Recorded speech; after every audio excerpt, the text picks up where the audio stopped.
for your family's comfort. Brought to you by Modern Heating and Greens Plumbing.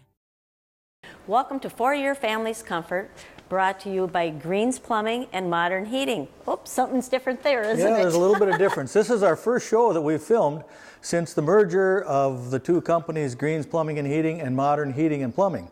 And I think most of you folks know, and if you don't, Nick Green with Greens Plumbing has bought Modern Heating, so the two companies are going to merge to give you better service than we have done in the past. Excellent. It's going to be all excellent. That's right. So with that being said, we're going to move on and talk a little bit about carbon monoxide. And what exactly is carbon monoxide? Well, carbon monoxide is an odorless gas. You can't see it, you can't smell it, you can't anything. And it's poisonous gas. You shouldn't breathe. It makes it's not it like very regular dangerous oxygen. Because you can't see it, you can't smell Exactly. it, That's you can't right. taste it. Right. So it makes it very, very dangerous. Yeah. You don't know it's there until you start having some symptoms. And what are the sources of carbon monoxide in a home? Well, it's incomplete combustion usually is what it is. First of all, even when combustion in a water heater or furnace or your kitchen range or anything is perfect, there is still some carbon monoxide that coming goes off. into your home. You're right. Yep. But lower levels are fine and they don't bother you very much. But if those things build up, if you have really bad combustion, then you have excessive carbon monoxide coming off of the combustion process. And then if it doesn't get ventilated out and those levels creep up and up and up, then you can start getting some headaches and some dizziness and maybe nauseous, and to the extreme, even death. Yep.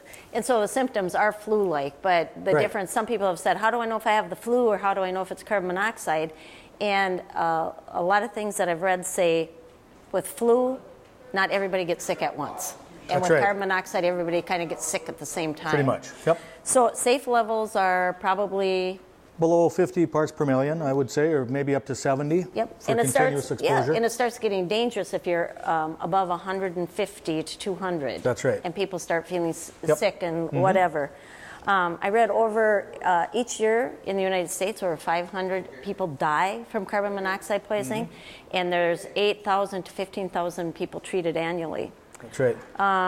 Probably the folks associate carbon monoxide poisoning with homes in the wintertime, but it can happen in the summer. That's right. With a normal chimney, there's what we call a buoyancy effect, and those hot gases, the products of combustion, go up the chimney, and they're more buoyant when the air outside is colder than when it's warm. So you have less venting. It's actually harder to vent, like for an example, a water heater in the summertime than there's a wintertime. And lots of times homes are all closed up also in the summertime because Right. of air conditioning. So just be aware that these things can happen all year around, and if it does, the first thing to do is open some windows and give yourself some fresh air. And you can prevent carbon monoxide poisoning quite easily.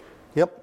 The best thing is get your furnace or water heater cleaned by a professional technician and have it checked at least once a year or very least every couple of years. And proper installation by a qualified technician is very important. That's right. And of course, CO detectors. That's right. Those are always good. Yep, always good. So if you have any questions about carbon monoxide issues, give us a call at Modern Heating and Plumbing at 847-7459 or call Greens at 847-7542. See you next time. Thanks for joining us.